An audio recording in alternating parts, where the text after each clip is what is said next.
What is going on, guys? As you can tell by the title, this is going to be a video about the top 10 worst guns in Call of Duty history.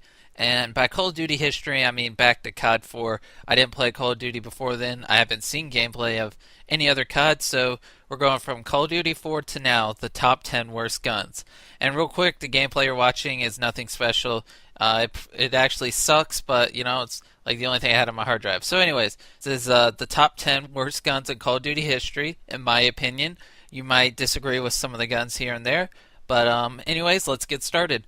So, my number 10 worst gun in Call of Duty history is the PM9 from Modern Warfare 3.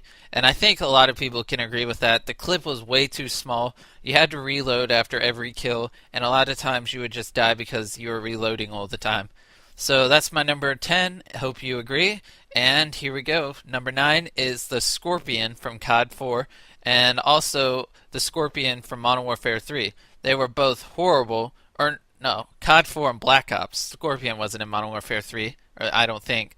The Scorpion in COD 4 and the Scorpion in Black Ops were absolutely horrible, unusable guns, and they sucked. And that's why they're at number 9. So my number 8, I think just about everyone can agree with, is the FAD from Modern Warfare 3. That gun was so weak. It was like you were shooting people with marshmallows. It took like 10 bullets to kill a guy. I was never a huge fan of it, and that's why it's at number 8 on the list. My number 7 is the Executioner, and I like using the Executioner and all, but you literally have to be within knifing range to kill someone with it. It doesn't have enough range for a pistol, and it's kind of weird because all the pistols in Black Ops 2 are overpowered, but the Executioner definitely is not OP. So, anyways, that's why the Executioner is number 7 on my list.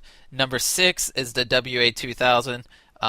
That gun wasn't the world's best. It took a lot of bullets and stuff back in Modern Warfare 2, but I do like how it had a smiley face on the top of the gun. But yeah, that gun was pretty weak, and compared to the Intervention, it was nothing. So, let's see.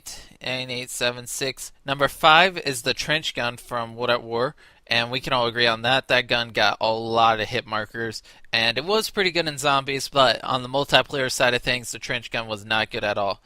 Number 4 is the HS-10 from Black Ops, and the HS-10, we all remember those. Those sucked. I mean, we get dual wield and we try to go Rambo running into their spawn and trying to spray people down, but no one ever gets kill feeds with the HS-10. They were way too close range and they didn't do that much damage, and that's why they're number 4 on the list.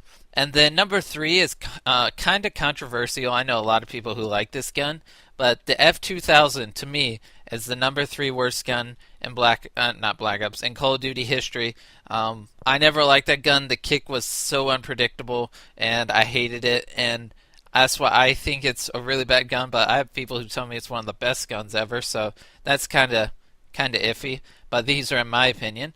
And then the Mac 11 is the second worst gun in Call of Duty history, in my opinion, because the Mac, I mean, it just the clip is small, the damage is small, it has no range, like it has nothing going for it, and that's why that is number 2. And my least favorite gun in Call of Duty history is the Dragunov. I've never liked it in any of the Call of Duties. It's always the worst sniper rifle. It always has low damage and takes 2 bullets. It's really inaccurate. It's really ugly. And I just never liked the gun. And I think a lot of people can agree with me on that. So yeah, that's my top 10 worst guns in Call of Duty history. Hope you enjoyed. And like I said, these are all in my opinion. You might think some of these guns are actually good, and you might think some other guns belong in their place. But, that's how it is. So anyways, thanks for watching. Hope you enjoyed, and see you later.